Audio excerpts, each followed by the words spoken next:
Wherever you are and whenever you are, happy Sunday, everyone. I just realized my mug's over here. Happy Sunday. Happy Sunday. Hello, colleagues. Hello. Welcome to the office and welcome to another episode, another week of Dungeon Manager. Thank you so much for tuning in. If you're in the Twitch chat, feel free to say hi. We'd love to get to know you. One of us will be in the chat hovering and answering messages and whatnot. And if you're watching on YouTube or listening to this via podcast, thank you so much for tuning in. We love you so very much. And it's so great to be doing this week on and week out, as well as a thanks to you. We also have our regular thanks to the wonderful Rory O'Sullivan and Graham Muir, our assistant dungeon managers on Patreon. We have had them on board since the beginning of the campaign, and we couldn't love them any more than we already do. They are wonderful human beings, and if you would like to join them on Patreon, you can do.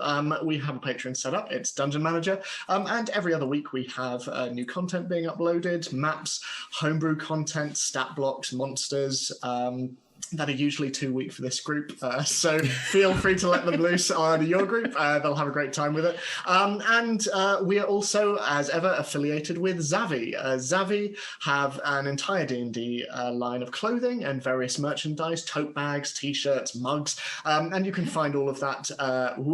There's a lovely druid one that Michael is currently modelling for everyone, but you can use the link that is in the chat or in the description below, and you can use our very own personal codes, which will get you 20% off all Dungeon Manager clothing. We don't have any branded stuff yet. Not yet.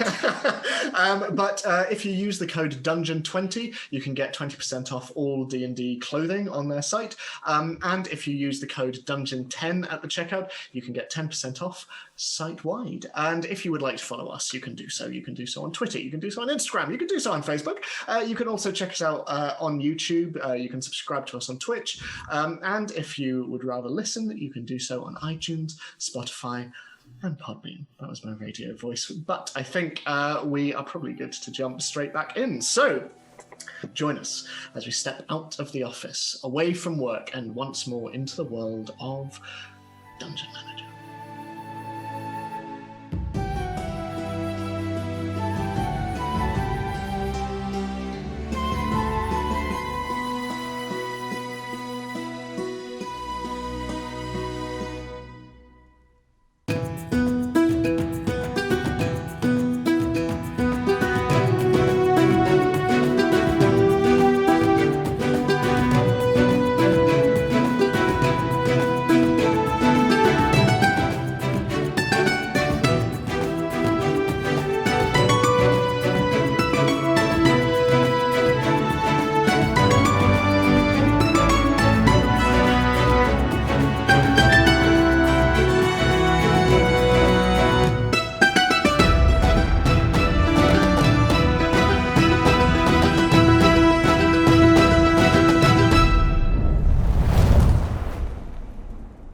Previously on Dungeon Manager, delving deep below the Tack Room, you had discovered an underground port next to a hidden river deep beneath the earth filled with the disused crates of Tack Room whiskey, much newer than the wooden pier they sat upon.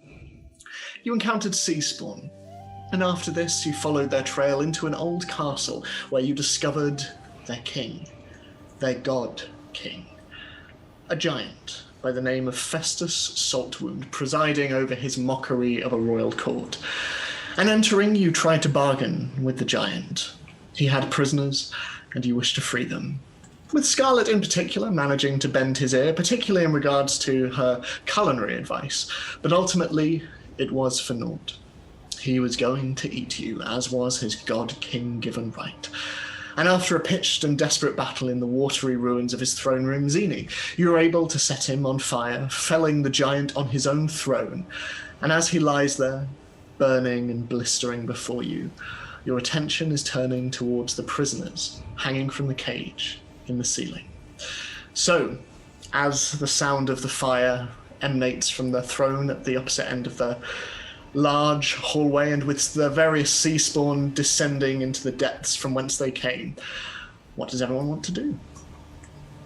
I'd like to head over and see if I can get to the cage. Okay, so the cage is suspended above the water via a fairly thick-looking rope, and you can see that this itself is attached quite sturdily, if somewhat makeshiftly, to the large ship that stands motionless through the walls of the throne room itself, with water pouring into the large and murky depths below.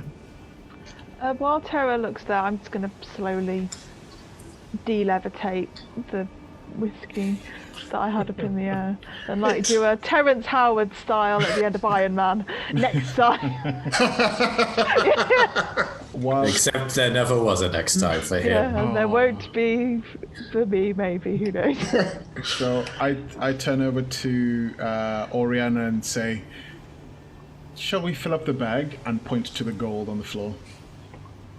Don't need to ask me twice. Can I also, just before we start doing that, can I just inspect the body of Festus? Yeah, sure. Make an investigation check. Is he still burning? He is still burning. Fucking natural one. You try and approach, but honestly, I can't even see the body. I walk right past it. You're sort of climbing back up from the water that you fell back into, and as you stand and try and approach the body, the smell of this burning, fatty corpse is overpowering. Like he was fairly smelly to begin with. Now it is almost unbearable. Excellent. Right. Well, I'll just fill the bag with gold then. How big was the heap of gold, by the way? It is fairly large. So as you're pouring stuff into it, you see that it is not just gold. There is a lot of gold coins in there, but you also see that there are a number of precious gems and stones. And you swear you see, you Delphi, you see what look to be a couple of diamonds as well in there. It looks to be like a fairly hefty pile. But there are some other items in there as well that seem to be just general offerings. Some are metal, some are cloth, but it seems to be just a large pile of various items. Okay. What did you need, Ori, for resurrection?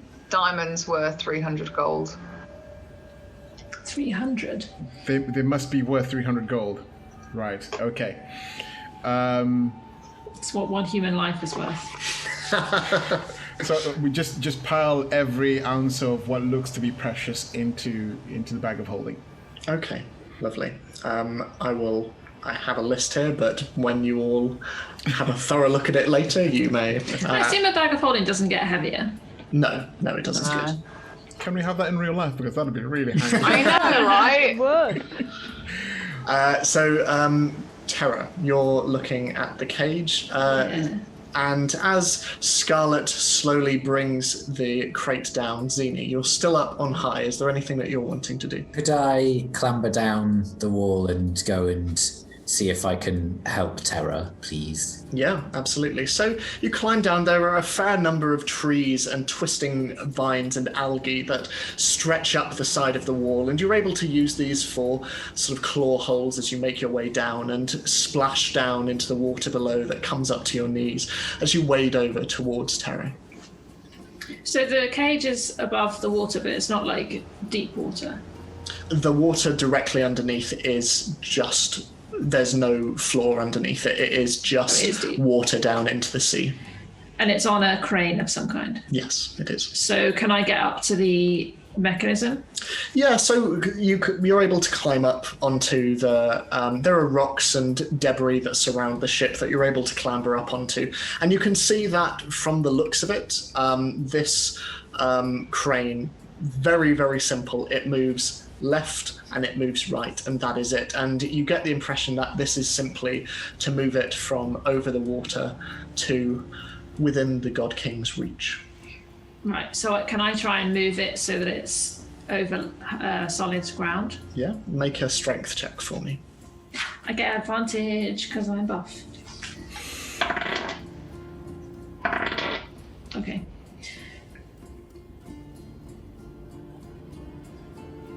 19. 19. So bringing your hands, your very stony and hardened hand down onto the mechanism, it looks to literally just be a wheel that you turn, and it seems to be made of very, very rough metal, most of it rusted and flaking, that is sort of drilled down into this large wooden crane that just comes up over the water, and you grab it and just...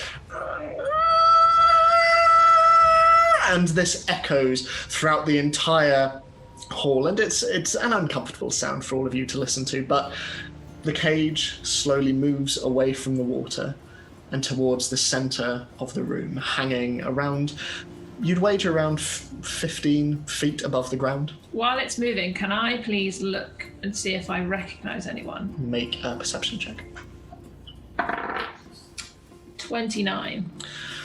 You don't recognize anyone, but you do notice that one of the figures, who appears to be sat on the ground rather than standing like the others, all sort of fascinated by these newcomers who have presumably come to save them. You see a woman who is sat sort of on the ground, sort of red, frizzy hair as she sits on the base of this cage. And while there is nothing particularly distinctive about her, you notice that underneath her jerkin, there looks to be a small necklace that has a small metal sigil on. It is a horseshoe. Do they look like the kind of people who are in charge or have people in charge of them? They look, I would, they're fairly non-distinctive, and to be honest, like, they're looking pretty worse for wear. Like, they look quite hungry, and they look quite battered, and you can see a number of them are sort of fairly bruised and bloodied. It is hard to tell, I would say, with any certainty, like, whether they are in charge or anything, but you do get the sense that the one who sat on the ground, the red-haired woman with pale freckled skin, you get the impression that the others are looking to her for sort of, especially as the crane slowly moves across the space, they appear to be glancing towards her. Okay, so I'll release the I don't know what the technical word is. I'll make the crane go down. So again, a very simple mechanism. You just push the crane, sort of using your momentum from pulling the wheel round, and you just push it down, and it sort of creaks a little bit before just... and all of you watch as, splashing onto the ground, this cage just hits the ground. It is taller than it is wide, and everyone within it is packed together quite quickly. And you notice that after this initial judder, as everyone comes down, one of the men sort of rushes forward and starts to pick the woman off the ground and just balances her sort of on his shoulders. I'm assuming there's a locked door. Yes. Okay. So can I walk on over? Yeah, and Zini, sort of watching Terra do all this, she leaps back down into the water and walks over towards the cage. And okay, so I'm just going to leave opening the lock to her because she's better at it than I am. I'm taking out my bone key and I'm tapping it on my hand. Can I just gather as many arrows as I can pick back up? Obviously, the fire arrows are defunct and most of them are in the throne, so I can't get those. But the one, I think I only used one. Yeah, Can I recover that? Yeah, you walk over to the sea spawn and just out of its throat, and you see sort of Scarlet over by the piles of barrels and crates that reside in the corner of the room.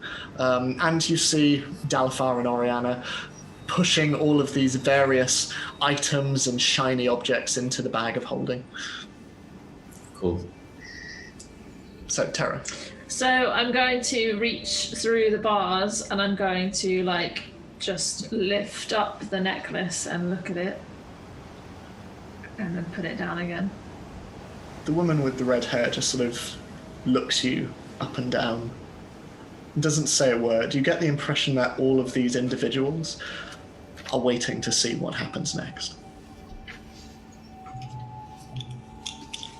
You work for the Tack Room. Love, I run the Tack Room.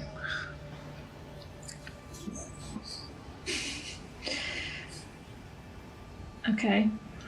Look, not being funny, but the one in the red chef's hat. Can you find me crutches? Are they near here? I gesture where the boxes are. Yeah, it's somewhere. It's just they'll be in there somewhere. Just it'd be really useful. Now I'm on solid ground again. Take a look.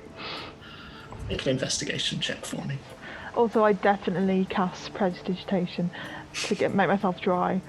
Whenever she goes in water in this episode, imagine as soon as she comes out again, just immediately, she's like, no, I'm not dealing with Murky salt water. with this murky salt water. Okay, that's like a 12. 12. You're looking around for a bit until you see sort of a collection of various objects. You see some daggers and some swords, but bundled in with all of you, you do see a pair of fairly simple wooden crutches. I hold them aloft in triumph. Yeah. Real. I'll be having those now. Before you do, tell me about the Tack Room. Well, we was just out for a walk in the marshlands when these creatures came on us, so... But we're in business. Mm-hmm. So you built a tavern next to another tavern in an area where there's no one else around. Business is business, isn't it? It's along the high road, people need to stop occasionally. And you're what, the manager? I am. So you don't own the Tack Room? You manage this Tack Room? Yeah, part of a chain. So who do you work for?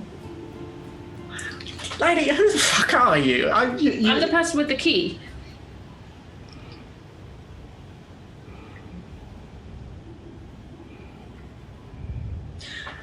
My necklace, was it so interesting to you?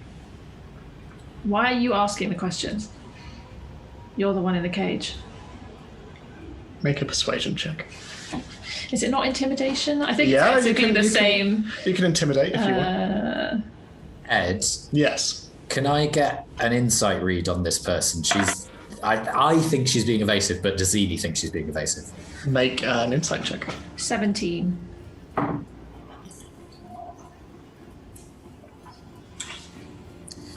$23. She is being very evasive. And you watch as Terra stands outside the door, tapping the key. She falters a little bit. And I work for my bosses in Baldur's Gate. Mm-hmm. Who are they?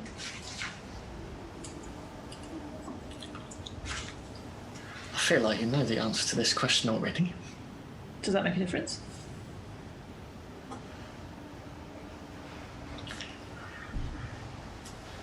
Gretchen Skinner. Is that it? And Bertie. Mm-hmm. Anyone else? No. Do I believe her? Make an insight check. I don't believe you.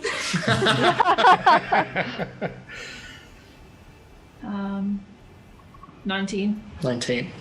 She seems to be telling the truth.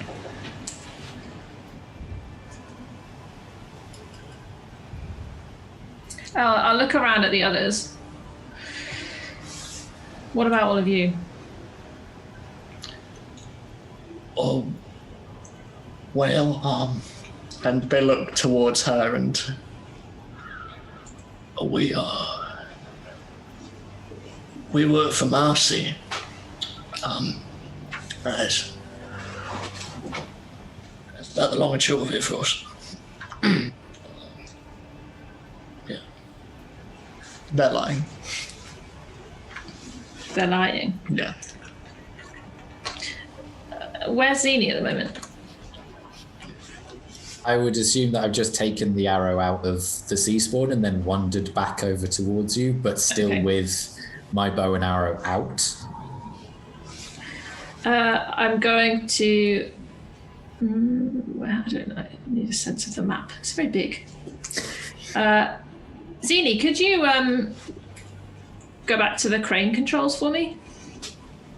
There's a look of panic over their faces. Oh, wait, no. Hang on. What are you doing? Am I going over there because we're concerned about the kind of work they do for Marcy? Maybe. Wait, no, hang on. I just meant to be on like barrels and do, all that behind the bar stuff. With the taps and the. You're very bad at lying. You are. I say as I clamber up onto the ship and put my talons around the mechanism. Look, all right.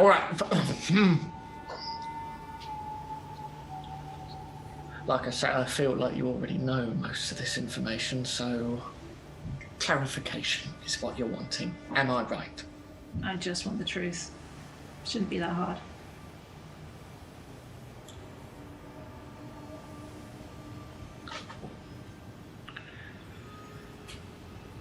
Yeah, we were sent here around a couple of months ago.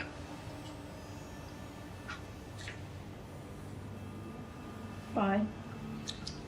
Like I told you, Gretchen, Skinner, and Bertie. Mm-hmm.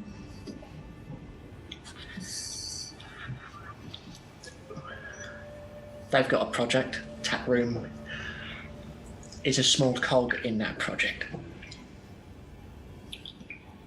How much do you know about the rest of it?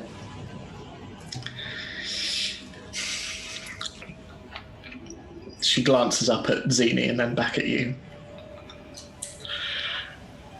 Far be it for me to fuck with people who have just felled the giant.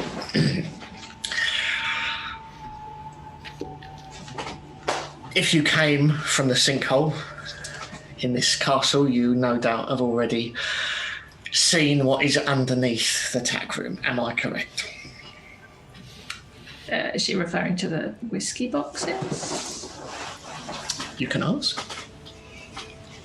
Well, what was near the sinkhole when we were there? Well, the dock, I would think. Right, okay. Go on. The dock is not ours.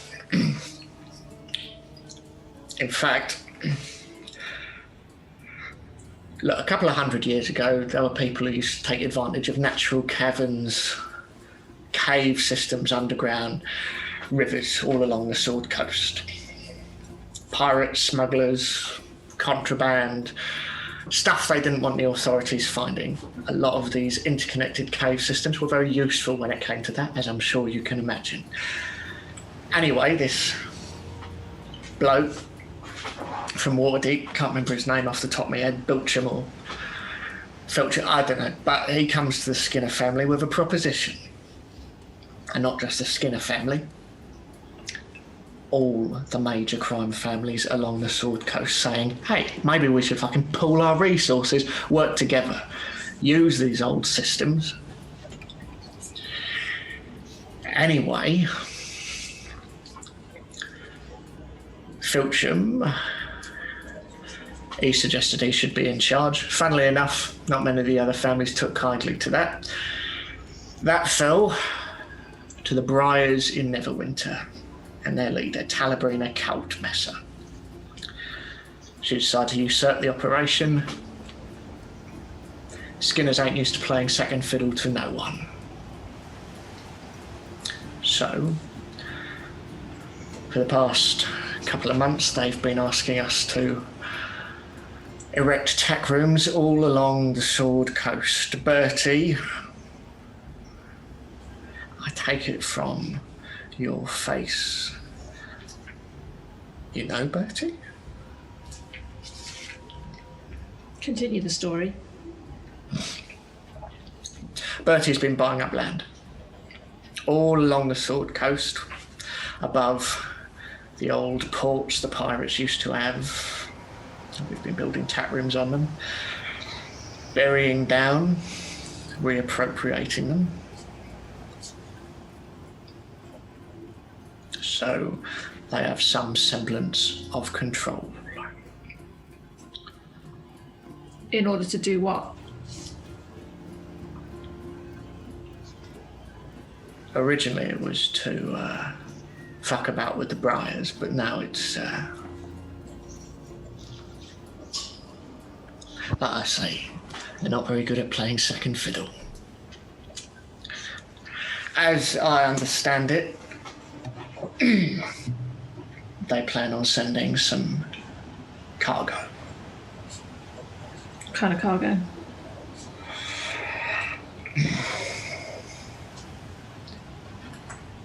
Whiskey. Tampered with whiskey, as I understand it. They've got kids in Baldur's Gate putting compound in certain crates and barrels in warehouses, and they're storing them underneath some fucking lighthouse next to Baldur's Gate, and when the time's right, they're going to send them all the way down the underground coastal route to Neverwinter and, well, you know. All for the briars. For the briars, yeah. And you knew about all of this? Well, I've got a job to do. I need to make sure I can run my business well. Mm-hmm. And, you know, it would have been a fucking great tavern as well. So you want to run a nice tavern? Why are you working for the Skinners? Look, I don't know about you, but have you tried holding down an honest job lately? I was evicted from my old place because I couldn't afford rent. My wife went to prison because she couldn't afford taxes. She died in prison. So, sorry. Life ain't easy. So given the option between earning enough money to stay off the streets and starving, I know where I stand.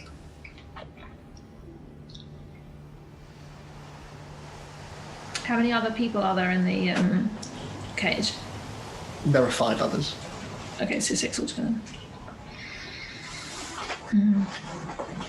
How long have you worked for them? About a year. Since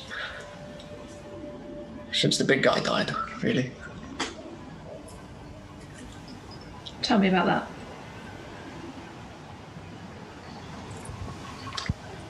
Well, there were people who were hunted down the Skinners. Folks calling themselves the Blink Dogs. Eventually, the boss and Gretchen and Bertie, they had to hide. They hid in the undercellar. Blink Dogs came from, one thing led to another. Boss got caught in the crossfire. So he's not running things anymore.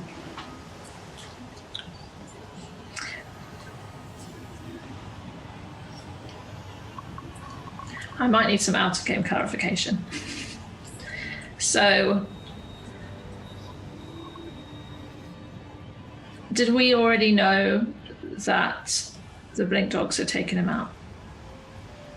I don't think you did. But we knew that someone got caught in the crossfire of this fight, and that someone was the partner of the lady that runs Aurora Candle. Yes. Yeah. So I can assume this is the same person we're talking about. I think through context, probably not.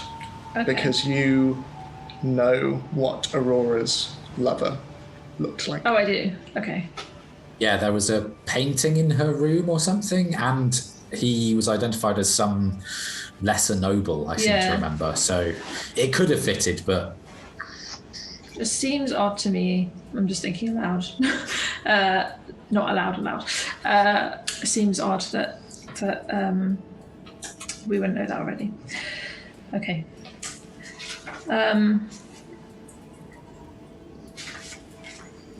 Right. I'll look at all the other people in the cage again.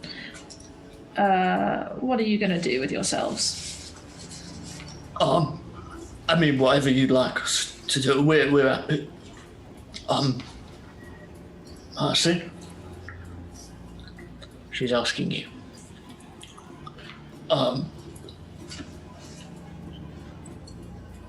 What would you like us to do?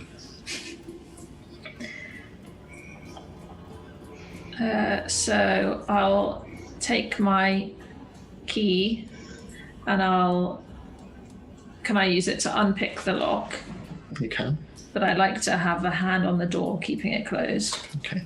Do I need to roll for that? Yes. I'm not. I could use the special magic thing, but let's just try a normal one. I can never remember how to use these tools. You add your proficiency and your dexterity, don't you? Oh. I don't have advantage, do I? Oh no.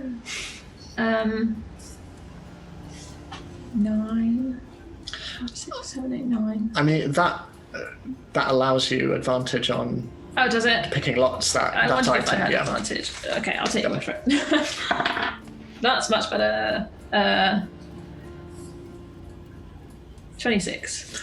So you deftly place it inside the lock and it clicks. It's a very poorly made lock, but it clicks open. Okay, I'll point at, was it Marcy? You to the back, and then I'll wait till they've done that. She just looks at the person who's holding her and, it's all right, put me down. And he just lowers her onto the floor of the cage, and the other 5 file out somewhat sheepishly, and in particular looking towards Dalafar and Oriana, who they saw deal a fair amount of damage to a giant close-up. So I will open the door and basically let everyone except Marcy out. Okay.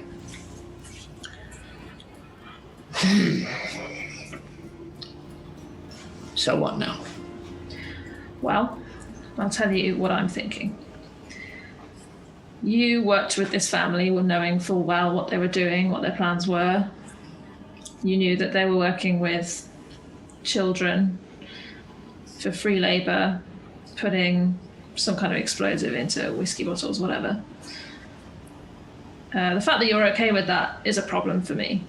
So there's sort of 2 options. There's the option of you don't get to leave, or there's you do something about it and you try and make right. So I'm going to give you that choice. Make a persuasion check. Persuasion's not so good. 10.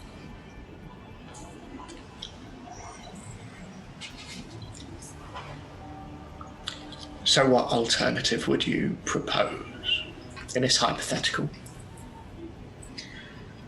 Well,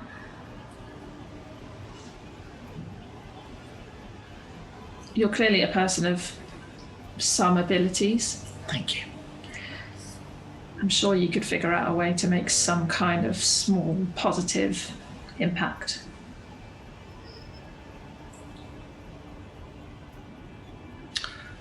Well, I don't want to die, so I'm listening.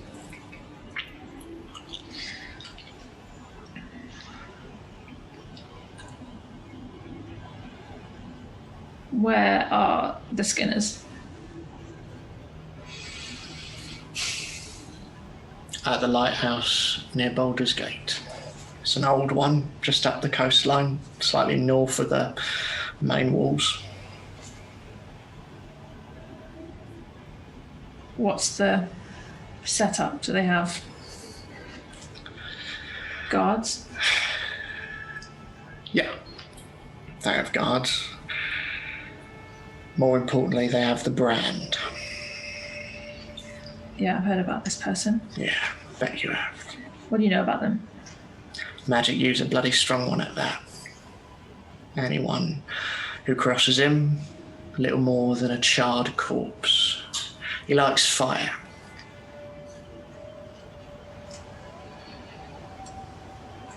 Why does he work for them? Who knows? Probably the same reason the rest of us do. Desperation, love. You never met him? No. You don't meet him unless you're out.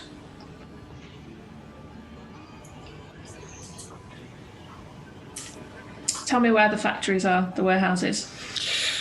Along the docks. Look, I don't know. I was only made privy to what I needed to know. I needed to know certain elements of this operation, what I didn't need to know.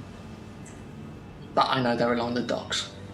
Old disused factories fallen into disrepair.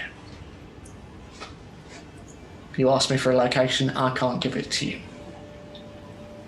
Well, so far you haven't really given me enough to justify any nice positive outcome. Sarah? Why don't we send her back into the organisation, but she reports to us now? You think she would actually do that? And I say that looking at her. Well, given your conditions, if she doesn't, she dies now. If she fails, she dies later. If she succeeds, she did a good thing. For once.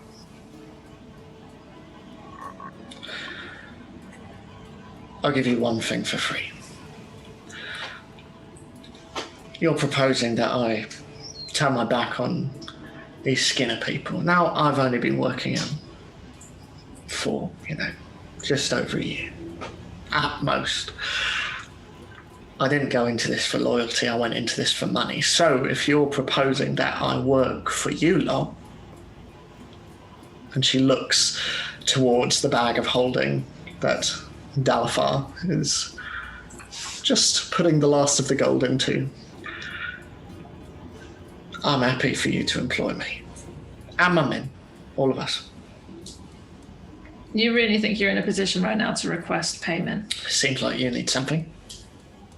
No, I don't need something. I just didn't really think it was best to kill you without giving you a chance. I have all the information I need. This is all for you.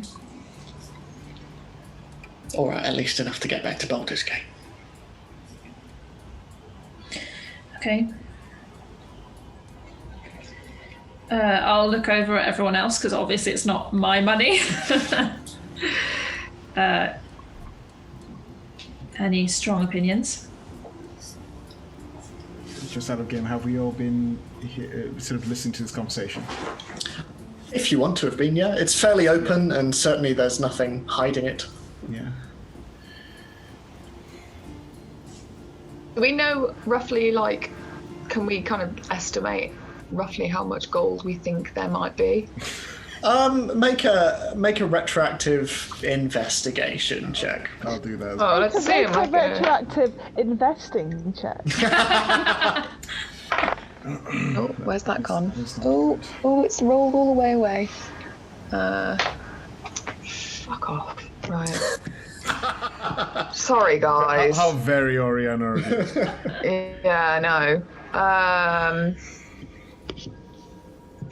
That would be a 8. An 8. A lot of gold. It's a lot of gold, but beyond Jolly that, good. Yeah, I got a 4, so you know twice as much as I do. you know that it is a lot of gold. Lot And of Oriana gold. knows a lot. Can I figure out Jolly how good. much it would be? I mean, anyone who's interested can, take it. What am I doing? Investigation? Yeah. At least I'm getting my bad rolls out of the way. Or maybe maybe this is just an episode where I have bad rolls. It's fine. Yeah, I don't care. I got a 6, so I also 21. don't know. So, It is a lot of gold.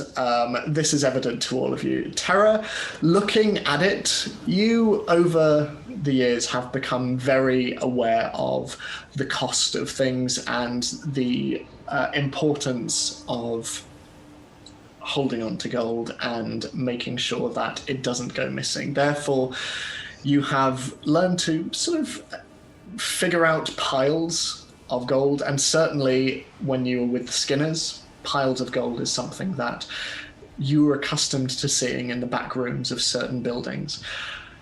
You would wager that it is probably around the realm of, if not more than 1,500 gold.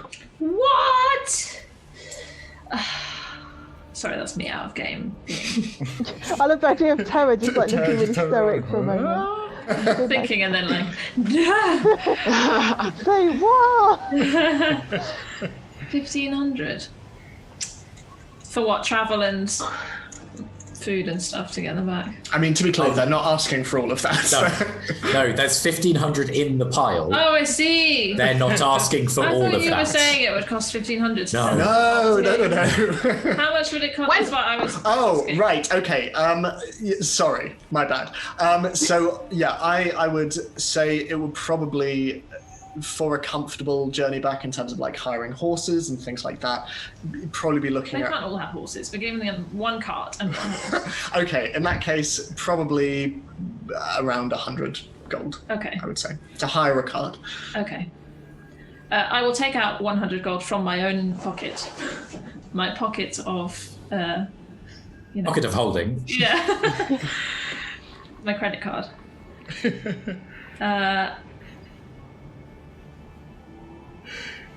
Just got this image of Terra turning to the camera and going, MasterCard.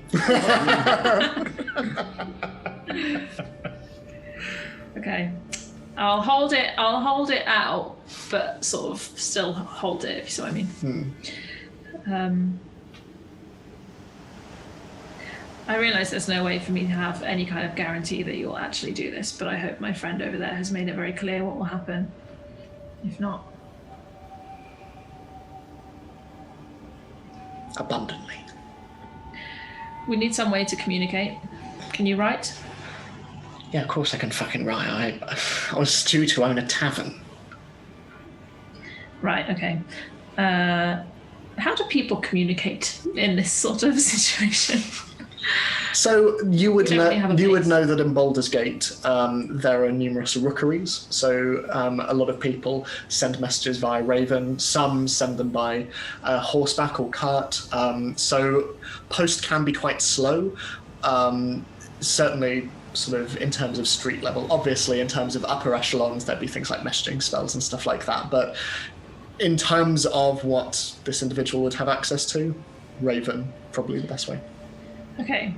Scarlet, do you know of anywhere that you think likely that we'll be staying once we get to our destination? You might need to choose now. Yeah, Neverwinter is a fairly large city. I mean, perhaps the Fallen Tower. It's fairly cheap. Would put us out of the public eye. In an old wizard's tower. It's, it has its charms. That sounds cool. Ed, is there a way with rookeries? Could I give the location of like a central rookery, like a in the forwarding city? address? Yeah. And then no. once we get there, I could go there and say, "Hello, I'm expecting a message." Yeah, no, absolutely. Okay, Yeah. right. So in that case, can I just give them like? Oh, well, I wouldn't know this. Scarlet, do you know? Is there a central rookery that I could just tell them about? Ed, is there a central? You would know from your time that know this, yeah. Each of the districts in Neverwinter has usually towards the centre of each district a rookery where most people gather their post from. Which district do you want to stay in, Scarlet? I would say for the work we're wishing to do, we should probably stay in the River District. Okay.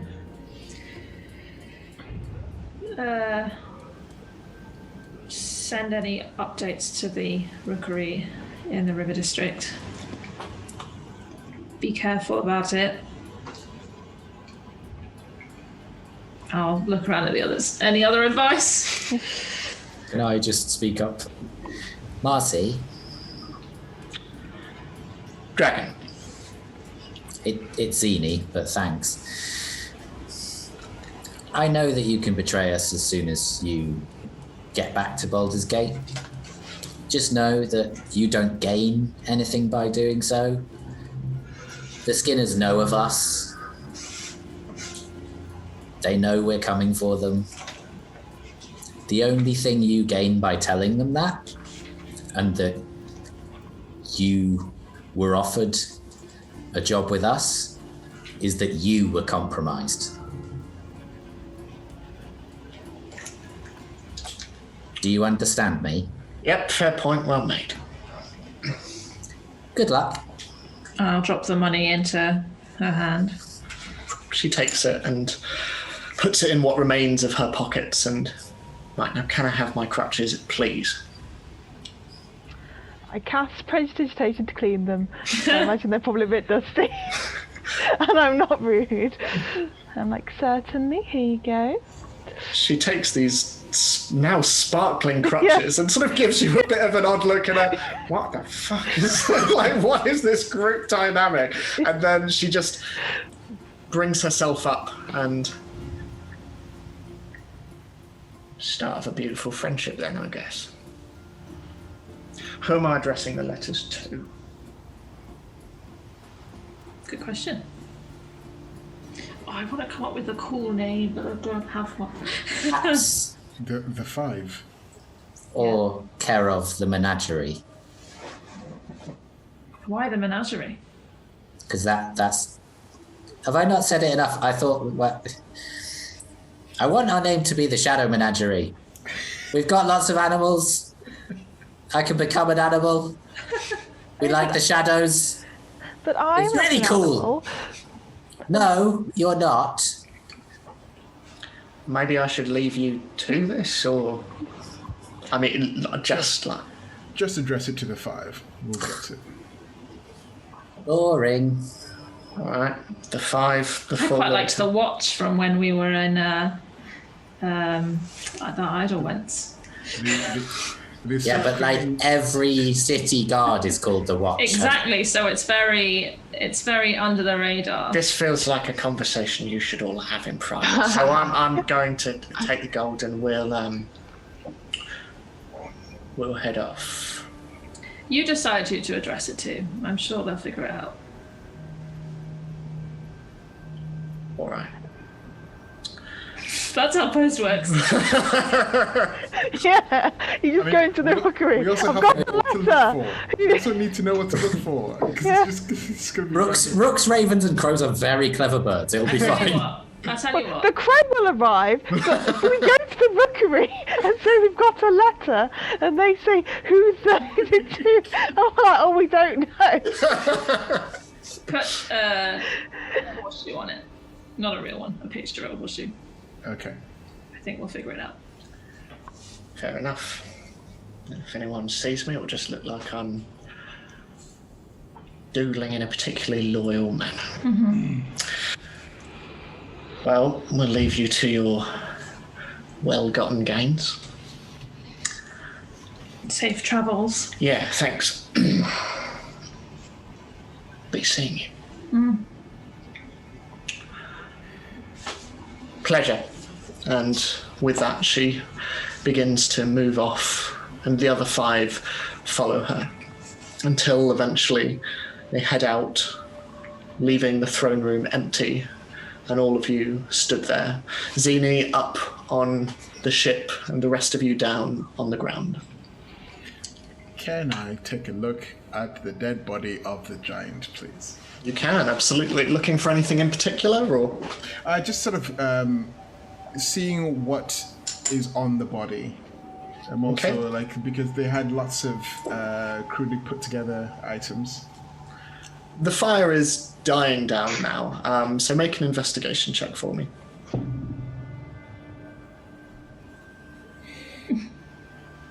Natural 1. The smell. Oh God, the smell. It's horrible. Your eyes are watering. It's not pleasant to be near.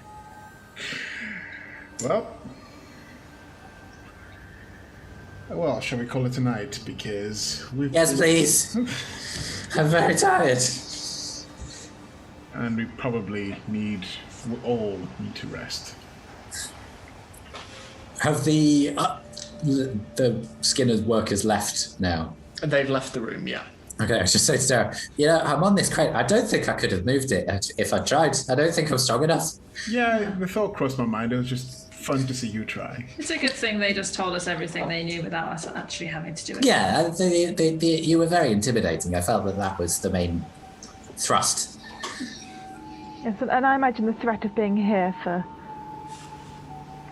more days than necessary would be quite a strong one. Yeah, But I must say over there. I'm rather glad we were successful and this wasn't my new abode. It's not quite up to my exacting standards. A bit of Festus just sloughs off the back and onto the side of the throne. I mean, gods. I don't know about Anyone want an anchor for, prosperity? Posterity? Posterity. And prosperity. A lucky anchor. The well-known symbols.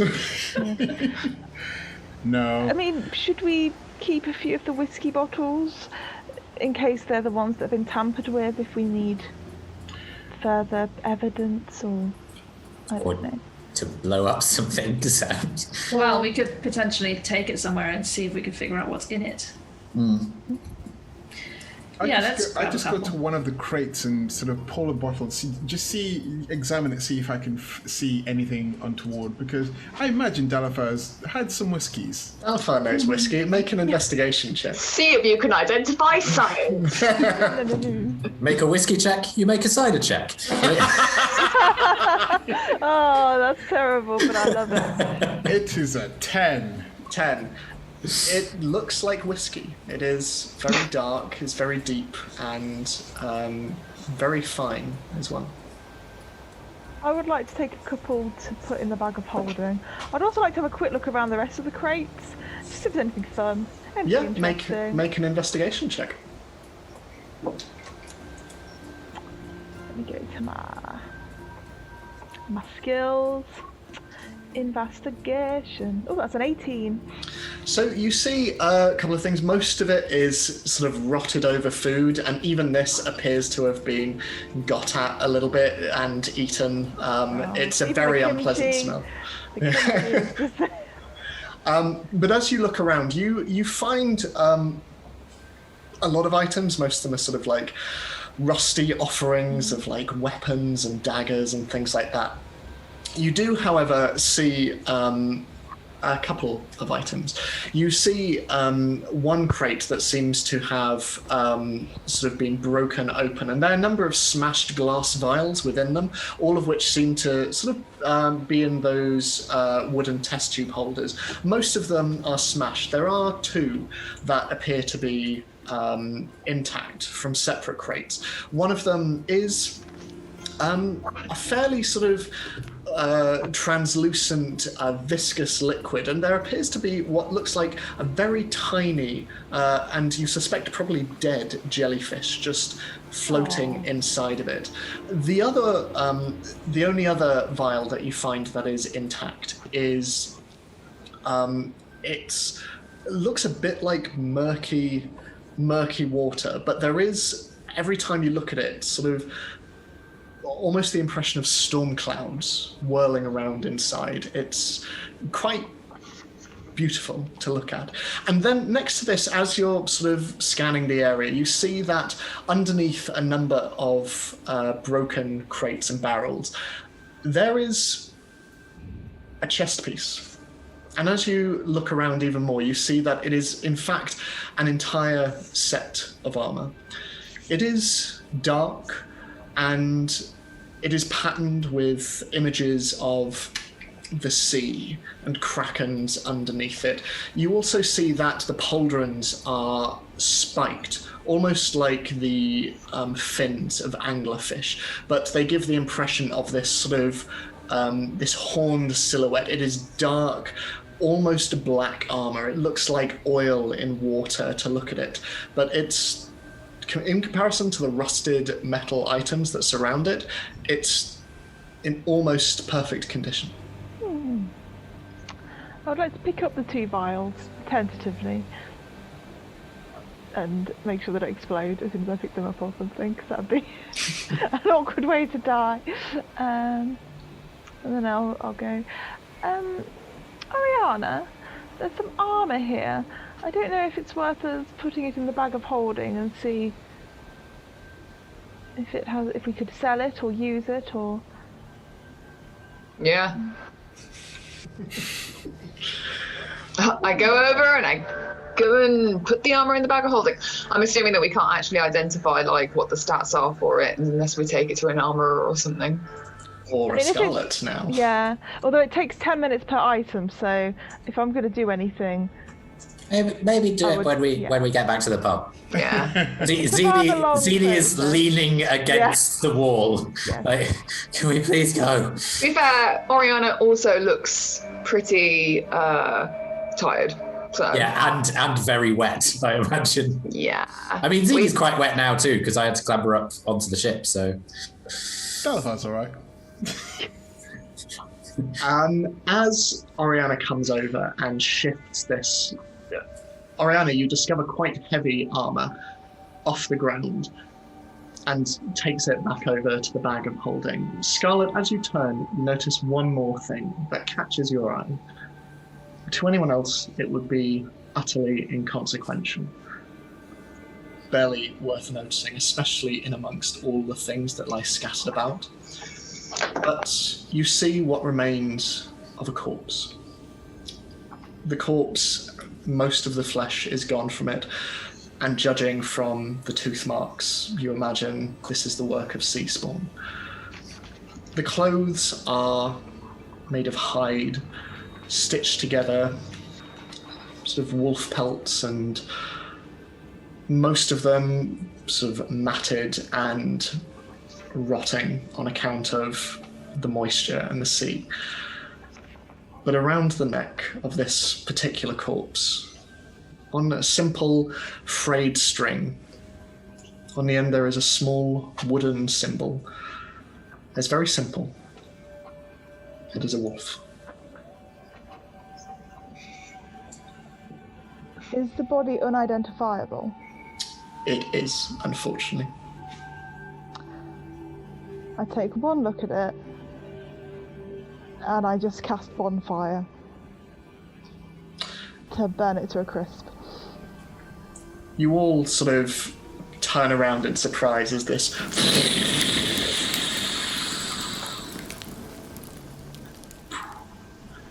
and this jettison of flame descends into a simple wisp of smoke that curls up to the ceiling. Just a short Viking funeral for some of the fallen. I won't do the sea spawn, it would smell far too bad. Good idea. Well, unless there's anything we want to do around here. Nope, there isn't. Let's go. So we've got a couple of bottles of whiskey, right? You do, yes. Okay, cool. So, for expediency's sake, do you want to go above land or back the way you came to get back to the Tack Room? Above land. Above land? Okay, so it takes a while to get across land. It is marshy, horrible wetland, and it takes you some navigation, but thanks to Zini's quite natural skills moving through nature, you're able to make your way across the marshy, boggy land until eventually you come back to Slumptown. Can I just, sorry, Ed, to Yeah, interrupt. no. Can I just ask, every time we go into a marshy pool and come out of it, is Scarlet casting prestidigitation every single Every time? single time. Yes! She is that extra. Yes! Almost every step is Yeah, just. just like. I'm sorry I interrupted. It was very important. But you make your way back to the withered pumpkin. It is late at night now, and you're all feeling, especially Zini, exceptionally tired. Is there anything anyone's wanting to do before going to bed, or is anyone wanting to stay on watch for the night? I will identify our winnings, such as they are. So, Can I just go straight to bed? I don't even wait for Scarlet to finish. So is that including some of the items that were in amongst the gold that's in the... That'll take you quite some time. I mean, do we know how many items there were among the gold? if you make an investigation check. I will do an investigation check. If I will get to the right page. D&D Beyond. If it's in the bag of holding, do you just request whatever we found in the cave and then this torrent of gold? That's like a 20, not natural. 20. You're able to find 2 items amidst the gold. Most of it is are things of worth, like gold and jewels and diamonds and rubies. The only other things that are in there that are of particular note, there are a couple of gaudy items that might fetch a pretty price, but you find 2 items which immediately you get a sense you should probably have a look at more. One of them is a simple, somewhat rusty iron sphere, and it seems to be made of lots of little interlocking rings. It's very tight, quite heavy in the hand, but you find this. You also find what looks to be a fairly clean and smooth decanter with a simple stop at the top attached to a quite intricately made golden chain. Wonderful. Fantastic. Sorry. I'll put them to one side. What time is it about now? I don't know if you said exactly a time or if I So it would definitely be after midnight. after at this midnight. point. Okay. How many hours do we need for a long way? Is it 6? 8. 8. We can have a lie-in, it's We'll have a fine. lie-in. We said we would have a lie-in, I think, before we went and in. that's only 50 minutes, so it's not that long. I will take first watch. Okay. So, as you look at the various items that you have, Like, going. Scarlet, and Dalifar, you just watch occasionally as just Scarlet seems to bore into these items with her vision. But there are, the items are eclectic, and they are, you imagine, stolen. Either as offerings or from passing cargo ships or what have you. The 2 vials that you look at, the first being the one with what looks to be the jellyfish inside, you get the impression that this would allow whoever drunk it, jellyfish and all, to breathe underwater for an hour. The other one, fairly murky liquid with the storm clouds in. As you swirl it around, you realize that the storm clouds inside are not actually clouds at all. They are, it looks to be ground stone swirling around, giving the impression of storm clouds. As you focus on it and identify it, you come to understand that this is a potion that grants the strength of the stone giants. And in mechanical terms, for 1 hour, this gives you a strength score of 23. The decanter is, as you swill it around, you can hear liquid within it. But as you focus on it, you come to understand that this isn't simply a decanter filled with liquid. The liquid within is endless. You can choose whether it is fresh or whether it is salt, but using one of the following 3 command words, stream, fountain, or geyser, you can cause a trickle a pouring, or as the name suggests, a geyser of water to shoot out of it. How do you spell geyser? Gey? Yeah. Ser. What was it? Sorry, stream. A stream of either fresh or salt water. No, sorry, the three commands. Oh, sorry, stream, fountain, That's one. Thank you. and geyser. Turning your attention towards the sphere, the rusty iron sphere, you realize that these markings on the top of these rings are in fact individual rings. And you come to understand that if you throw this at a creature and speak a command word, it is in fact many interlocking rings that spring out and restrain a creature up to the size of a giant. And they would have a fair time getting out of those bonds. Exactly what we could have done with earlier.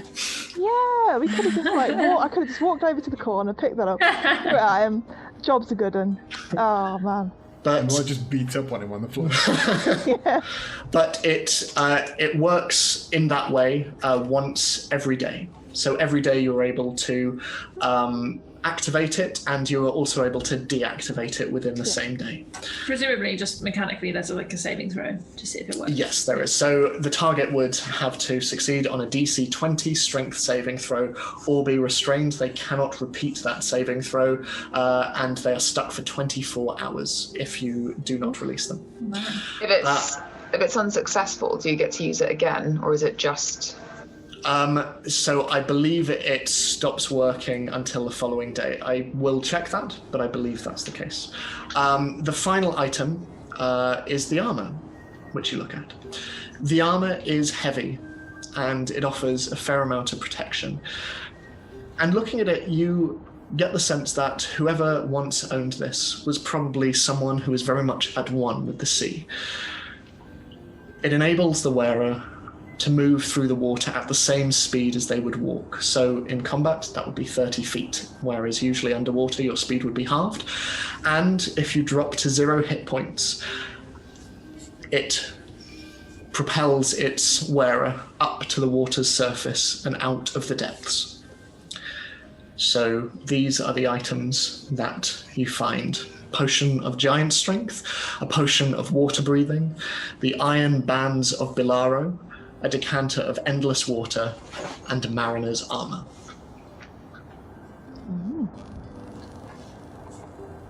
And this takes you the better part of an hour. As Dalafar, you sit on watch and see Scarlet pile the items one by one by one next to her. Endless water. Okay, I'm just making all the notes. Oh. So the armor that propels the wearer to the surface, you say, if they get down to 0 hit points. If they're underwater, they just get sent straight up to the water's surface. Okay, and so if they're not in the water, then it doesn't have any effect at all. Like if the wearer goes down to 0 hit points, They just start making. You mean it doesn't shoot them into the sky? Presumably you still have to make the death saves if you were underwater. It's just that you're not. You wouldn't be underwater and unable to breathe underwater. Yeah. Do I know how much it would add to your armor class? Mechanically, that would be an armor class of 18. It would also give you disadvantage on stealth. Yes, like with all heavy armor. It's a heavy armor, yeah. It is heavy armor, yeah. And you require a strength of 15 to wear it. Oh no. Oh no! Both the tanks just going, oh, okay. So yeah, but after this, your focus eases, and it should be noted that when you arrived back, both Juliet and Rudigan were waiting very, very patiently, very glad to have their owners back, and appearing in the meantime to make quite close friends. In fact, when Zini, you headed to bed, you noticed Rudigan sort of go to move with you before looking back at Juliet with her. But I just scratch him on the head and just go, "It's okay, buddy. I'm just gonna sleep now." And so, Scarlet, you have both these animals.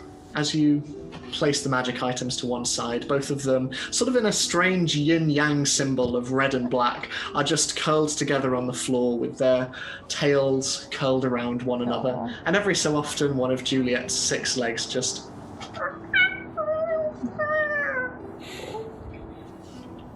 Aw, adorable. I will make like a noise of assent at Dalafar. Like, I've finished identifying. I think I shall sleep now. All right. I'll keep watch. Okay. So, nothing happens for the rest of the watch, and whoever takes over after that.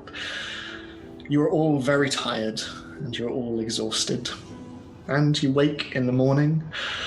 You wake to the smell of food, and as you come out, you realize that the owner has already laid out breakfast and is waiting for you and just goes, I just thought it's been a while since I've had any guests. I thought I'd make a good impression just in case you come back this way. It might be nice to have a few of you back here. But please tuck in, and I'll be over by the bar. So, as you eat, is there anything that you're wanting to do before heading back out on your journey towards Neverwinter? Any conversations you want to have? Yes. I probably start this as awkwardly as I do in real life. I'm very aware that I have not been able to give you the answers that you maybe wanted the other day. So I'd like to take this opportunity to say, if you have any questions about the Skinners or about the other stuff, then I will try my best to answer, but I just can't promise that I can tell you.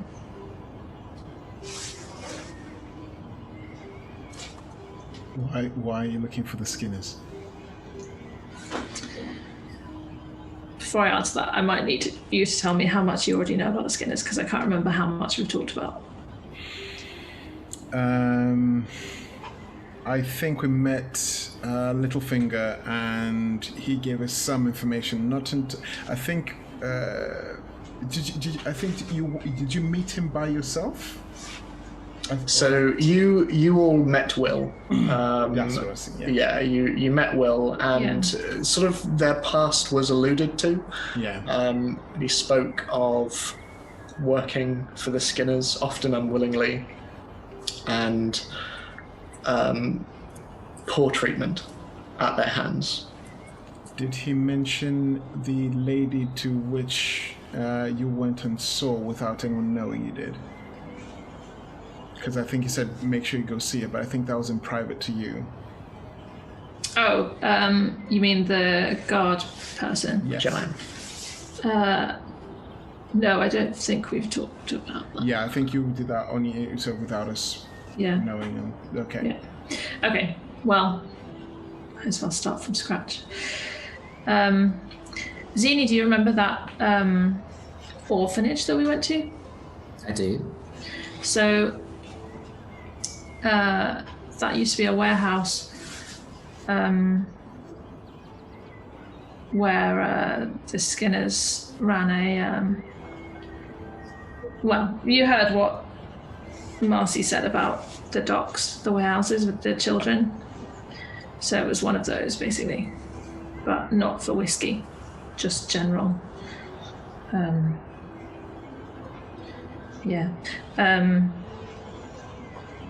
So that's where Will and I grew up with some others. I mean, it wasn't always there. It started as... It didn't start so badly.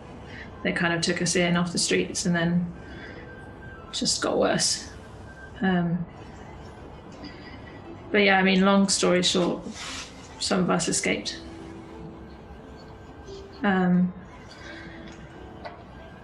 But we didn't all escape together.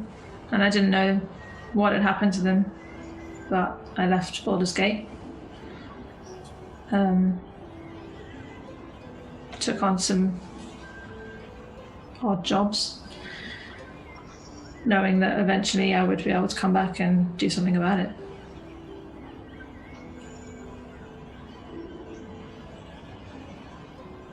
So you want to bring them down?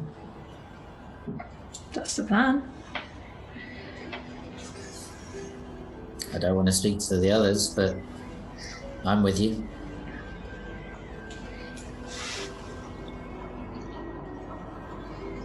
It's interesting that they said that the one of them had already died. And I can't remember his name. What was his name? His name was Shackley Skinner. That's it. Okay. Assuming they're talking about who I think they are, Shackley Skinner was the worst, and he was in charge of everything. And he was alive when I left. And Will didn't say anything about him dying. Do you think he is dead? No, I don't think he is. Well, he could be, but I'm going to assume he's not, just in case. So if he's not in Baldur's Gate, well, I suppose he could be, but... Everything seems tied up with Neverwinter as well. Gretchen and Bertie are... I mean... they're not the big fish. Let's just say a handful of children could have taken them. So what does the person with the white raven have to do with the Skinners? They don't have anything to do with the Skinners. So you're off... Does Ostafar have anything to do with the Skinners? I hope not. Okay. But you're working for the person with the white raven. Yeah. I hope it's enough for you to know that I'm doing work that is helpful and good and works for people, but not for politics or personal gain. But that it has to be secret, and that it's not just me. There are others. Others like you. That I know of. I mean, I haven't met any, but yes, that's the idea. Do you trust the person behind the White Raven?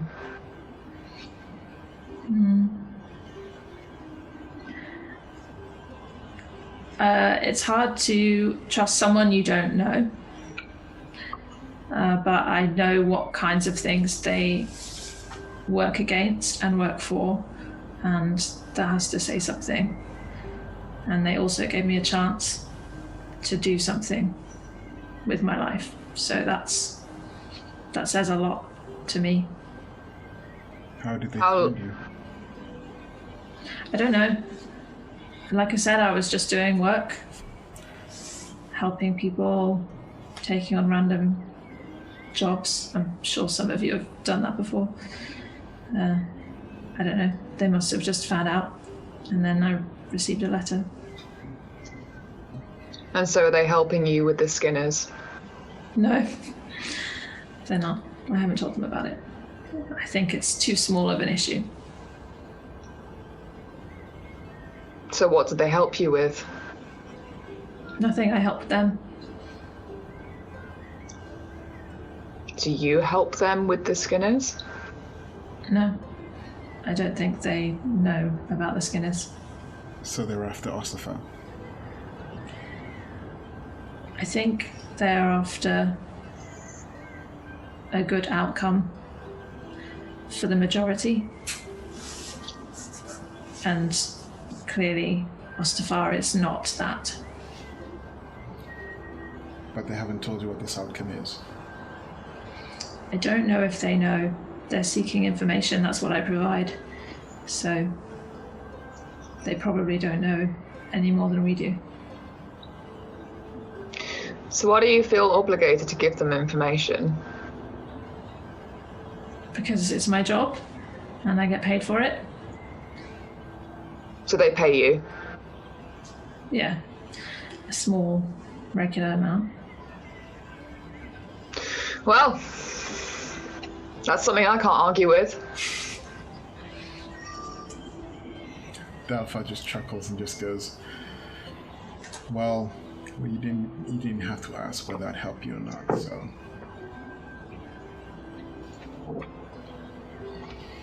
It's good to know that as long as our goals align, that we can all work together.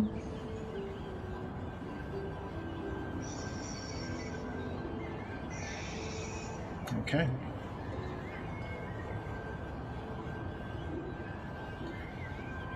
So Should we head to Neverwinter? we can do, but I think Scarlet had finished looking at the items last night. Oh, okay. I have to be honest, I wasn't aware of what we picked up. Obviously, me, the player, was. I can't hear you, Jess.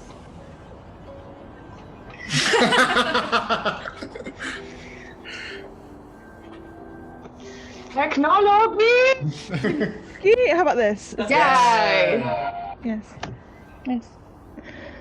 Yes. Thank you for opening up to us, Tara. You know how I feel anyway about all of this. It is nice to travel with people, and I shall stay as long as you shall have me. Now, on to these magical items. Some are of interest, although very specific uses.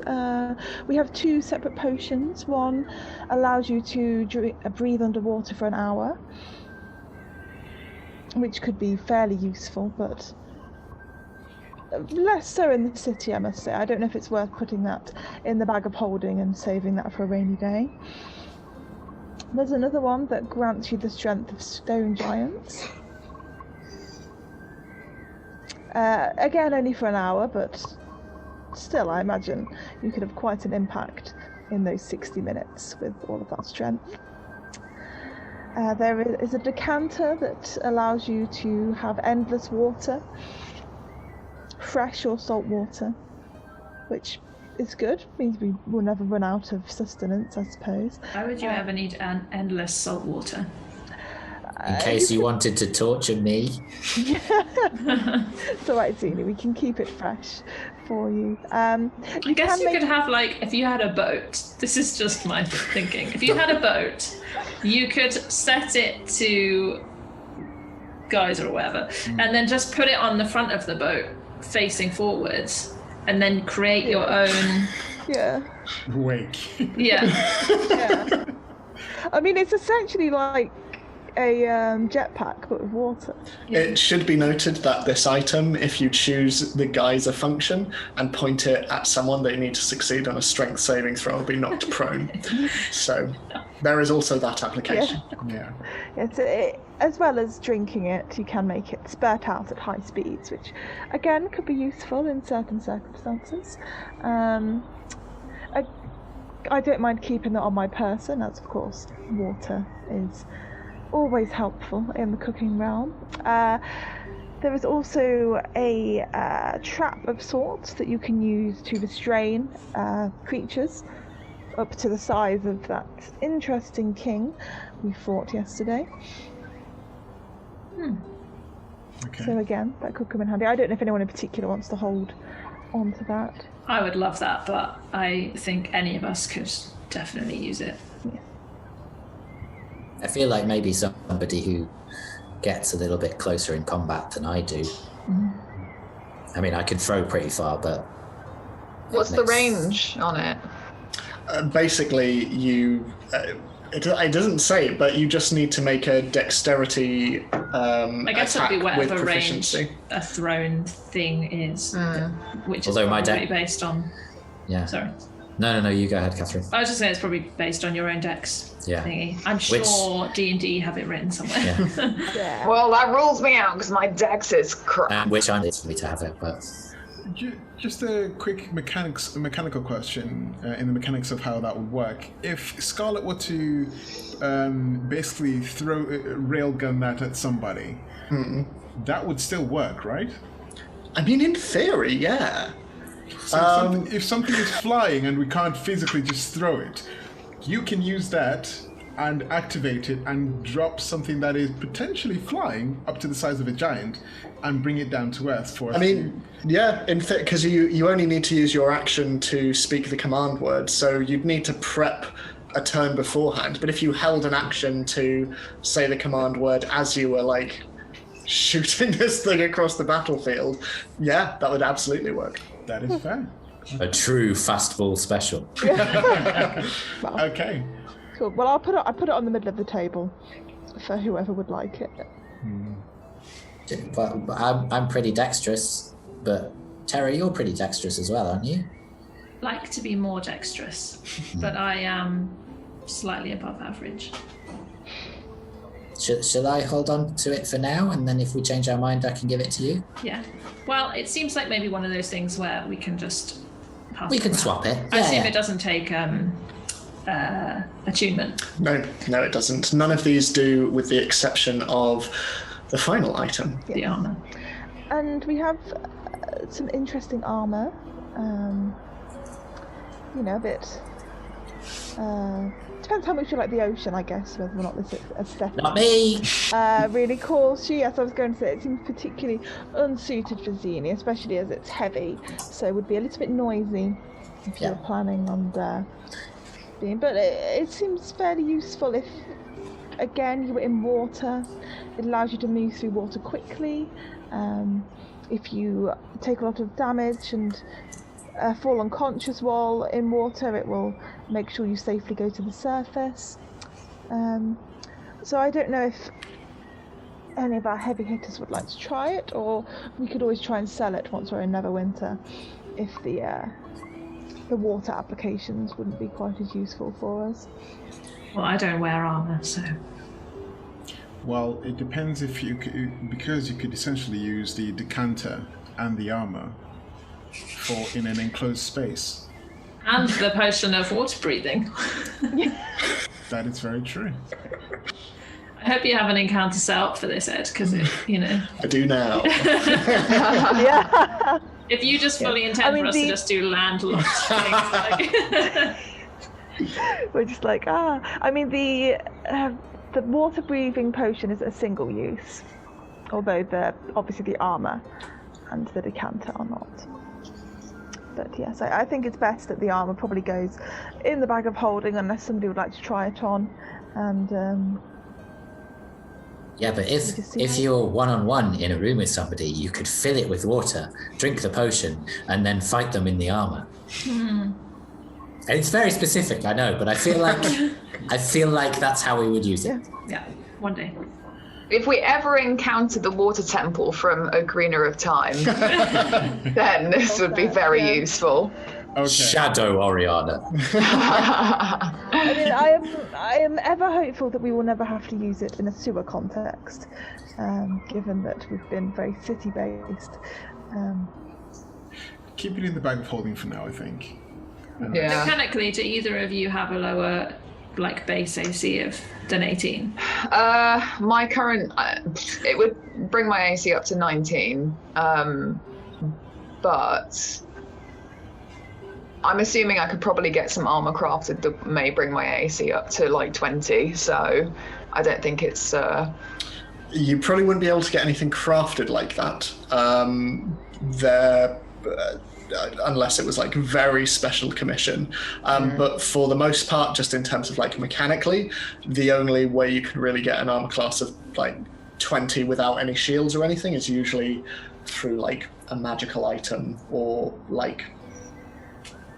that, I think. Because heavy armor generally is just 16 to 18, isn't it? And you don't have anything mine's 18, so Which is still pretty solid. yeah. So the armor you're wearing already is 18, or it's 17 plus your 1 It's for the 17 plus my defense. Yeah. And do you get any other bonuses from that, from your normal armor? No. So it might be beneficial to take this one because it'll up it by 1, and you get, just in case, water stuff. Yeah. I mean, perhaps. one tier AC is always welcome. You don't have to decide now if you don't want to do it. I will consider it. Does it, you've probably described what it looks like already, does it look sea-like? Yeah, so it's got carvings of no. So it is very smooth and very beautifully crafted, but it sort of has images of krakens underneath waters and sort of tentacles. Especially now you look at it in the morning light and you can see it in sort of more of the intricacies. There are sort of carvings of tentacles over the various pauldrons and gauntlets. It's a very ornately crafted armor. It's quite Lovecraftian. Oh, I love Lovecraftian. Maybe I will take it. It's got pointy pauldrons. Basically 80s power shoulders. Yes. So, unless there's anything anyone wants to do before they head out of Slumptown? No, but on the way on the journey, I'm just going to buff up my armor because it is quite dented from last night's adventures. Are we splitting the gold? Yes, I will tell you how much gold. And then is that not including all the gems and stuff? So, you, within sort of bringing everything out, I assume you're going to do this now rather than on the road. Yeah. So, Bryson... There's no one else in the taverns. Yeah, you see Bryson from the bar just sort of look up and... Oh my god, as it just... This pile of gold just comes up on the floor. You spend a while counting through this, and you separate out all the various stones as well.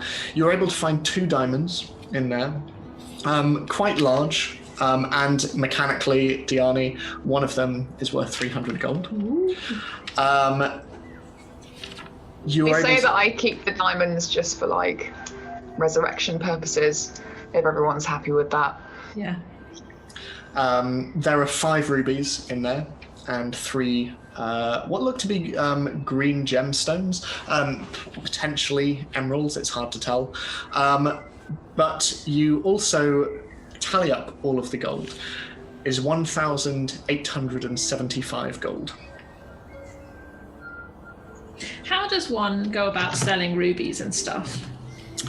Do we need to do it on the black market, or is it like a legit thing? I would say, considering the amount of travelers and the amount of people who sort of come from like mining and from overseas and from city to city to city, I think it's fairly common that people would go, I did some digging and found this gem, or I inherited this and stuff. I think it is fairly commonplace to buy and sell and barter for a lot of these things. Okay. Yeah, I think we just need to find a jeweler or something, Yeah, you know? because I've got a bunch of stuff that I need to sell as well. So we can just, I mean, that was probably all group stuff, so we can just chuck it all in. Yes, Billy, and Diani? Being from where Dalafer's from, would he happen to hazard a guess about how much they would be worth? Make a nature check for me. Can you get like stone cunning from it? Because it's technically stones. Yeah, I'll allow that, yeah. Is that at advantage then? So just double your proficiency bonus on top of it. So that was... Also, I did a calculation, and my bad maths told me it's 375 gold each. Yeah, I did the same thing.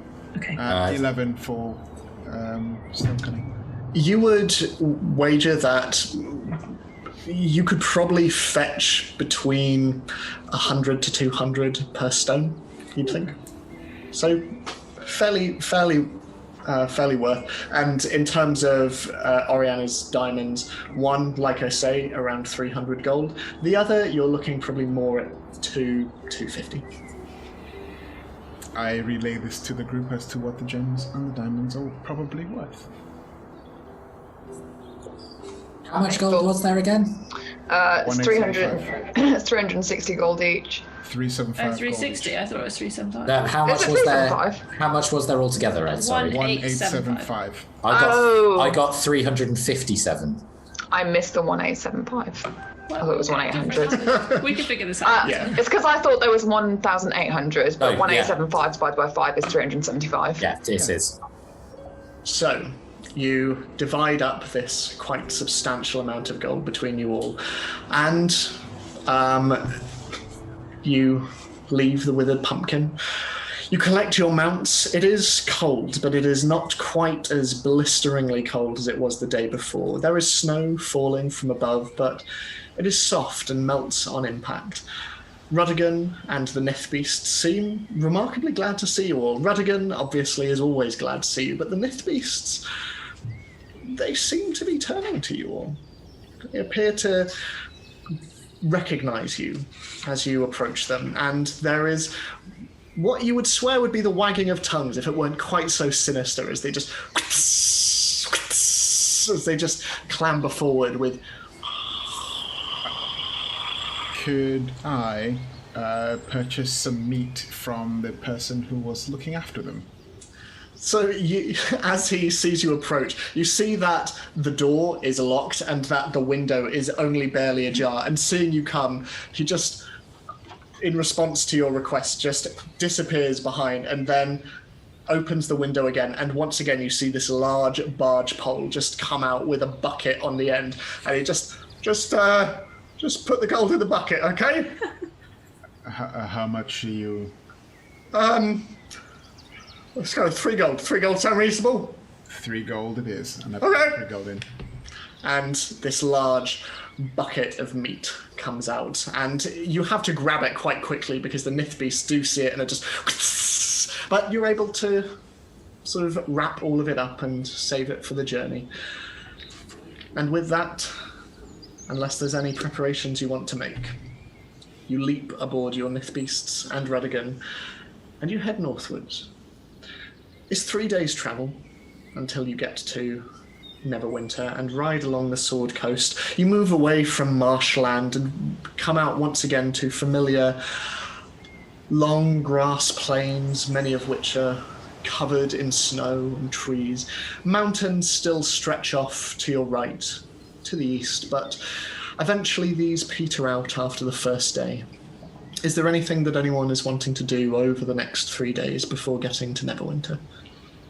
I continue to train the mounts and sort of just basically get them to a point where, you know, they're quick in response and just don't. And then, you know, if I ask them to stay, they stay for extended periods of time. I will carry over your previous animal handling. It is steady going, but they're very responsive, and they seem to have reached something approaching fondness to all of you. Each morning when you wake and go over to them, they sort of bring their very large, fairly intimidating scaled faces down, but appearingly only to nuzzle at each of you as you go past, although whether this is because they hope they might receive some meat out of it, it's hard to tell. Zini, you're wanting to do something? Yeah, so on the days I spend a couple of hours with Dalifar if he's amenable each day, wild shaping, and then if there's like streams nearby, trying to understand the mechanics of swimming in different animal bodies. Okay. Make a nature check for me. Okay. What I also want to try and do, if possible, is finding like deep wells of, you know, isolated land which could basically fill with water and it became a small pool from the decanter that I occasionally go over to Scarlet and say, can I borrow that please for a little while? I will hand it over. I'll be nice. I won't hoard my endless water. So filling small pools of salt water. Zini, what did you roll? Not salt water. Why are you doing salt water? Well, it depends. Are you like saltwater fishing or like? No, I'm just trying to become different. I assume that's for me. I don't. Yeah, it's Yeah. for you. But Yeah. some creatures are better in saltwater than in freshwater because Yeah, but I'm just going for the freshwater ones. to Okay, start with. okay. Yeah. I got 14. 14. So the first couple of days it is quite hard and you need to, almost like a child learning to swim, you reluctantly ask Dalifar to sort of hold you in place while you move your flippers or legs or what have you, as you just sort of, like with little fishy eyes or whatever creature you're wild shaping into, just looking up at Dalifar as you try not to make eye contact. It's all a bit weird. But as the days go on, you are getting the hang of it. Having tails and things like that is something that you are aware of. And in animal form as well, you have grown accustomed to, but using it to literally propel yourself through a space is strange, and it feels like learning to walk again. You figure there may be some time before you are fully comfortable and confident in it, but it's working. Cool. And then I'll ask Adalafar as well. Do you still want me to set snares? I think we're good for now. Okay. We've stayed the inn and yeah, not seen anything on our trail. Okay, it's just I would need more rope. That's the only reason. But if you don't want me to, that's fine. Yeah, we'll leave it at that for now. Okay. And then a couple of the nights, on one night, when I'm keeping watch, can I ask Terra to keep watch with me? Yes. Okay, so I'm not in an intimidating way, but you see me take out some sticks that I'd gathered at some point. You presume for a spell, and then I just start sharpening them with my talons. And as I'm doing that, I just go, so, back at Ceasefire Manor, obviously we had a disagreement of what should happen. And I just, with Marcy and everything, I suppose I'm just confused why you didn't want to show mercy to Ikreth, but you did to Marcy? It's a good question. And I'm not necessarily always right in my judgments, but the way I saw it was that Marcy had good that she could do to make up for it, whereas Ikreth will continue to be a threat, and he won't change, and he will make everything more difficult, and he might harm one of you in the future. So it's about weighing up someone's potential for good. I see your point, but I think if we don't give Ikreth even the chance, then does that not... It's his choice, but it's our choice whether we do a bad thing or not in killing him. It depends if you think that's a bad thing, and I think that's a much bigger question. Also, if you're comparing the two, unless there's something about Marcy I don't know, we're talking about very different levels of power here. Yeah. And if someone is dangerous and powerful and they don't want to change or do good, that is much worse and much less forgivable than someone who is not as capable of hurting people.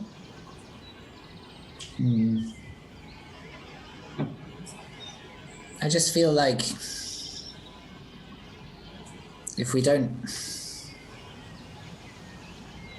even give them the shot, then we're not maybe as bad as they are, but we're not showing them a way to be better. Okay, well, if we see Ikreth again and he hasn't found a way to be better, do you agree that maybe we use the other option? I do. Okay. I just hope he doesn't have a chance to do anything in the meantime. I hope so too, but it's his choice whether he does. You believe everyone should have a choice? Yes. We've killed people. We've killed animals. When the threat was real enough. When there was no other way. But I feel like if we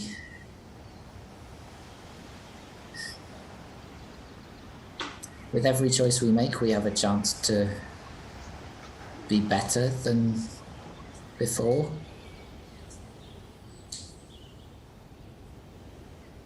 And sometimes we won't take it, and sometimes we'll fail. But that doesn't make us bad people. Well, maybe that's why I was a little bit more lenient today. I want you to remember that mercy isn't a cage, Tara. What do you mean? It doesn't trap us into a never-ending cycle with them. If they decide to keep chasing us, that's their choice. You have a lot of faith in other people. People that haven't shown the same for you.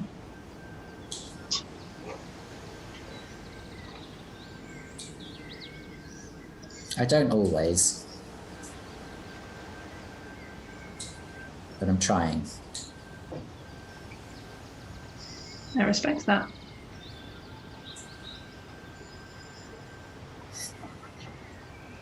I trust you, Tara.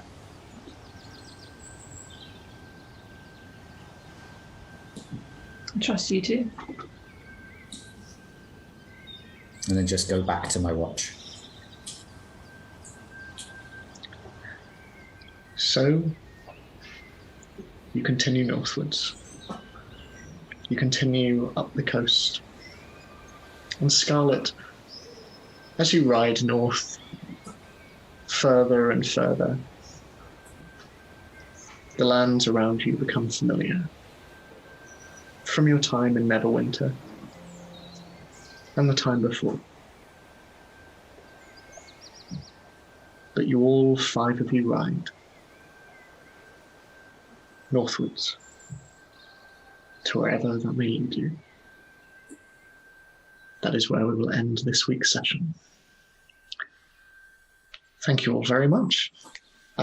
We will pick up again on this next week, where we will be arriving into the city of Neverwinter. In the meantime, feel free to like, subscribe, all of that jazz. Click the bell icon if you're on YouTube. That helps with the algorithm and lets you know whenever we have new videos.